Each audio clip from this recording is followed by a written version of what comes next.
is not convention when you're wanting to kind of change color of clothing, etc., like that, to be done maybe in Affinity Designer. But I'm going to show you the way that I get around it, and it's just a workaround, so you can use it if you want to. There are programs like AI programs that you could just paint the garment and use it as in painting and say, you know, change it to a blue, and it will do a brilliant job of it.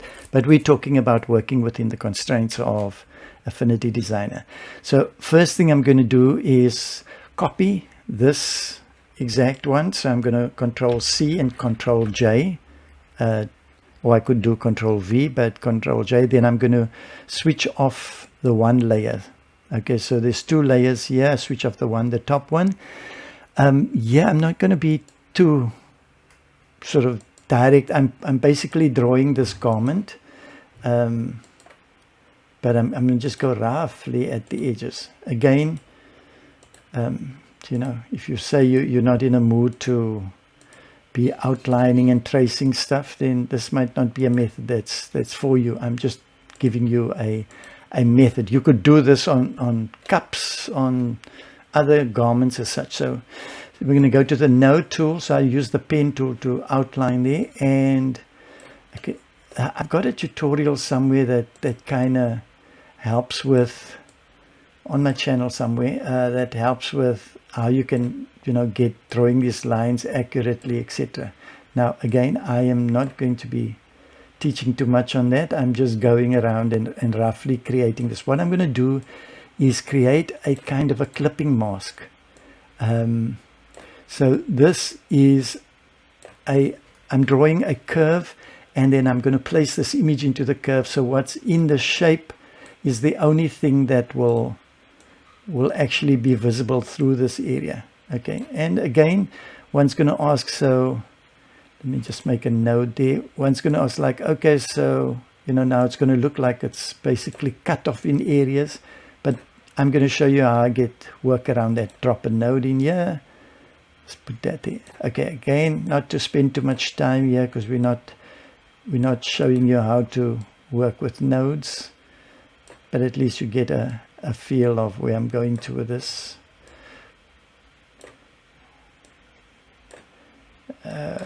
Okay, let's pull that there. Oops, you see. Okay, let's drop that in there and pull it.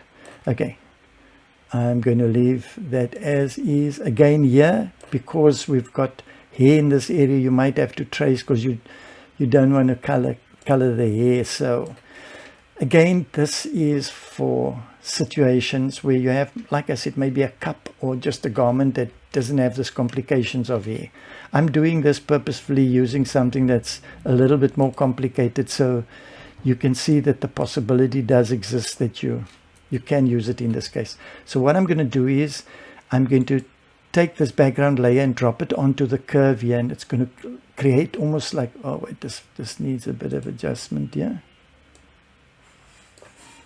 It's going to create almost sort of a clipping mask. So only what's underneath here is going to, let me just make a node, and a node is going to show through, okay, roughly. So I usually use here on top. I'll click here and I'll copy this image, delete the image, click that to insert, etc. The easier way is just drag this image into this curve. Now the other copy of this I've actually hidden, okay, so it's underneath, I've hidden it. So when I drop this, drag this onto the curve, you'll see only the top garment appear. So let me show you. Keep it there. That's what we're doing. Okay, so again, this is again not ideal because, you know, of all of these nuances here, but let's go, and I'm going to just remove the outline over here and go to the stroke, click set fill to none, so I have no outline. So what I'm going to do now is apply that effect on here. I'm going to just make another copy of this layer. I'm Control C, Control J. Yeah, I've made a copy of this one here, and I'm going to switch one of them off. So we've got this here. To this curve layer, I am going to apply a adjustment. And the only adjustment that I'm going to use here is, it's nothing complicated with all the other settings, levels, everything. It's just recolor. When you do that, immediately it pulls up a recolor like this. Now this doesn't probably look too natural, but you can play around with it. You can choose the blend modes and probably come to whichever. Let's even just see what works best for you. Let's choose linear burn, because you can still move these sort of sliders here, choose different colors, drop the opacity there. Maybe linear burn is not going to be the one. Let's go with overlay.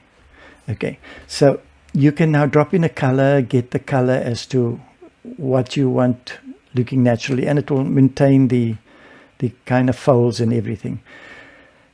What the challenge will be is that now you have these little sharp edges. So I'm going to just switch the bottom layer on, and you're going to have this setup that if that's good for you, that's fine, but I don't think it's quite accurate in that if you go closer, you're going to see the edges might not be exactly like you want to, like you'll see here.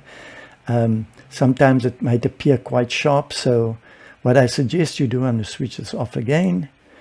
I suggest that you go and select this area and then go into the edit button. Let's just see. I just need to move this one thing away here. What you do is we're going to select this area and we'll go to the pixel persona. Now once you go here, it's going to turn it into a pixel based object, but then we are going to blend the edges so that it feels a bit softer. So I'm going to go into that layer, and here we're going to choose something like smudge tool. Okay, you can experiment with a blur tool. I'm going kind of smudge tool, or maybe you should choose blur tool first. It's warning us here that it's now turned it into pixel based. Let me resize this. So we're just doing the edges to blur it a bit, and I'm just doing it roughly. I'm really not even doing it as a calculated thing. We're going to blur the edges, and now I can switch on this bottom layer and we can see what it's doing. So I could move on that pixel layer, maybe do a bit of smudging. If I find out that it's bleeding a little bit over in areas, I can smudge it. You'll see here, I'm on this pixel layer and I'm smudging. I'm actually rubbing this green over onto this area. For example, if you look here, you'll see there's a brown area that I didn't cover because the outline was a bit short. I can just go and rub down here. Now you can see the strength, the flow is quite low here. Maybe put it 30% in strength. And then all I'm doing is blending it to the edges. So here, do the same. I just left mouse button and I can lift up as I go. So I'm using the smudge tool to smudge the edges onto these little areas that aren't totally done. Here, for example, just smudge that. And here you can see smudge a little. So the smudge will move this top garment, and smudge it into that area. And there we go. We have a green top, and if we want to edit the color here, we can flip right back to the designer persona, and here we have this area that we've been doing. We can then drop in another adjustment and just say color, and then go and tweak even further over and above the colors that we have been using. There we've got a nice teal color. Okay, and you can also drop in the amount of percentage possibly to make it be a little bit more soft in color. But there we've moved from, let me show you, having that as a beige color to having a kind of teal color to it, and we can modify it accordingly, maybe dark or lighter.